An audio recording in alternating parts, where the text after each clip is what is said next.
In recent weeks, global media have increasingly published stories that until recently seemed unthinkable. Australia, one of the key allies of the United States in the Asia-Pacific region, is considering joining the BRICS bloc. This is not just rumor or speculation. Authoritative outlets such as the Financial Times, The Guardian Australia, and even America's Politico are reporting on it more openly, citing their own diplomatic sources. According to Australian journalists, behind closed doors in Canberra, arguments are being voiced with growing frequency that betting on Washington has ceased to bring benefits. The trigger has been the sharp deterioration of relations with the United States against the backdrop of Donald Trump's tariff policy.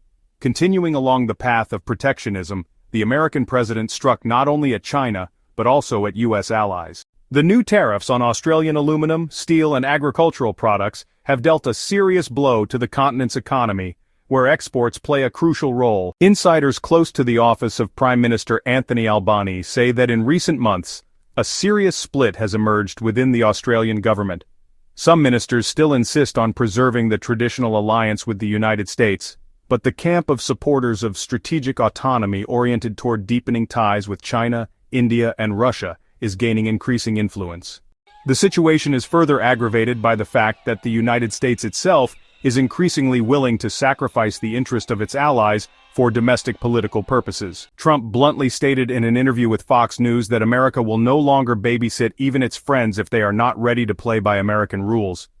In Australia, this phrase was perceived as an insult. Moreover, according to Bloomberg sources, Chinese diplomats in recent months have stepped up their efforts in Canberra, offering Australia unique trade concessions and investment guarantees in exchange for closer cooperation within the BRICS Plus format. Outwardly, this is presented as an expansion of opportunities, but in reality it is a strategic move that could alter the balance of power in the region. If Australia truly makes this choice, the United States risks losing a key ally in the Pacific Basin, a blow that would severely undermine the entire architecture of American security in the East. According to experts at the Lowy Institute in Sydney, Australia's drift toward BRICS looks increasingly logical, given that the country's economy already depends more on China than on the United States. More than 35% of Australian exports go to China, from iron ore to agricultural products. And when Trump began imposing tariffs on Australian goods, Beijing immediately took advantage of the situation, offering to expand purchases on preferential terms. China did what the United States missed. It extended its hand when Australia needed support, notes the South China Morning Post.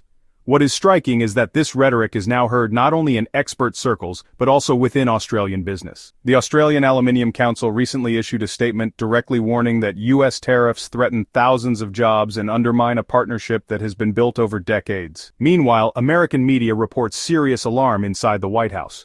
According to the Washington Post, Trump's advisors are preparing emergency measures to keep Australia within the U.S. sphere of influence. Both diplomatic steps and new military agreements under the AUS alliance are being discussed. The problem, however, is that military guarantees no longer appear sufficient for Australia. According to insiders close to the country's Ministry of Defense, many senior officers are asking the question, if tomorrow the United States goes to war with China, must Australia automatically become a target? This very question is increasingly being raised in closed parliamentary hearings. Equally important is the fact that behind Canberra, the shadow of Beijing is looming ever larger.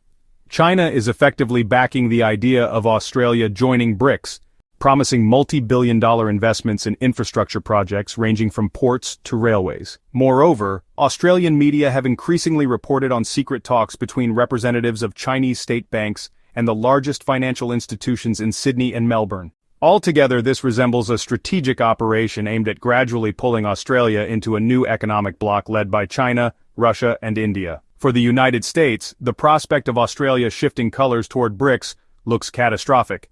Analysts at Rand Corporation warned that losing this ally would undermine Washington's entire strategy of containing China in the region.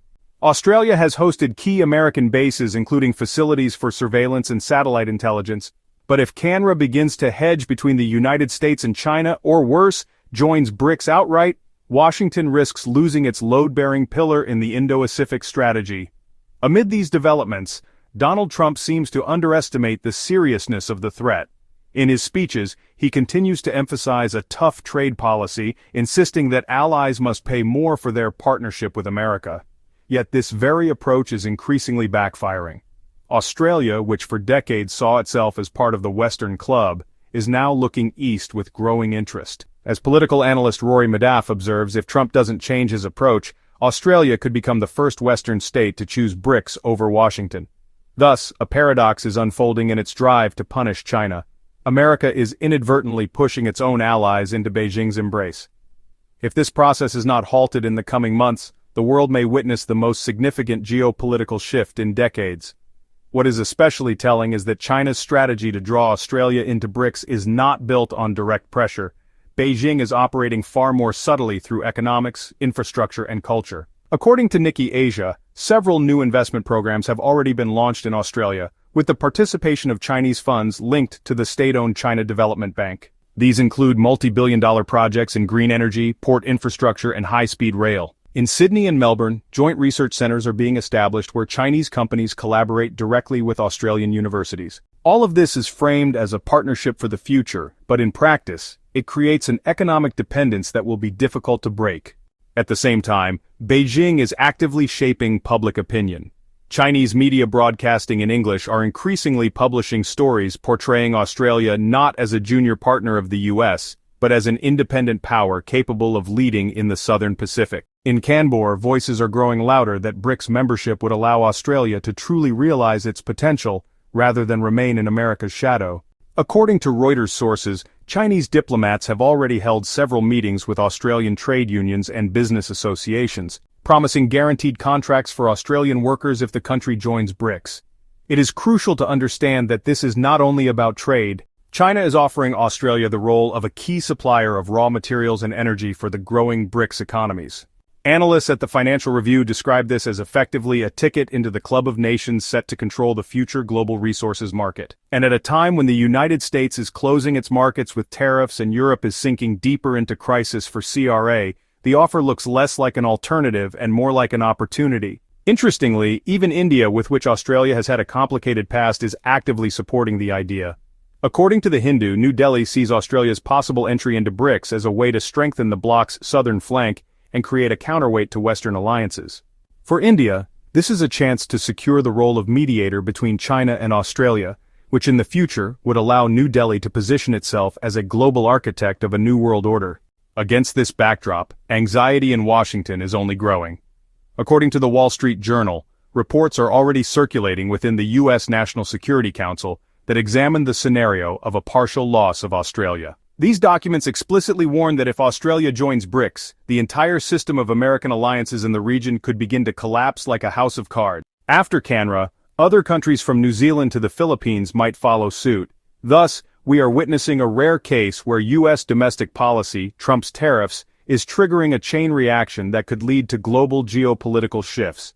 And if Washington does not find a way to keep Australia within its orbit, then in the coming years, we may see an entirely new configuration of international relations in which BRICS ceases to be a club of developing countries and transforms into a genuine alternative center of power, with Australia serving as its symbolic Trojan horse in the Western world.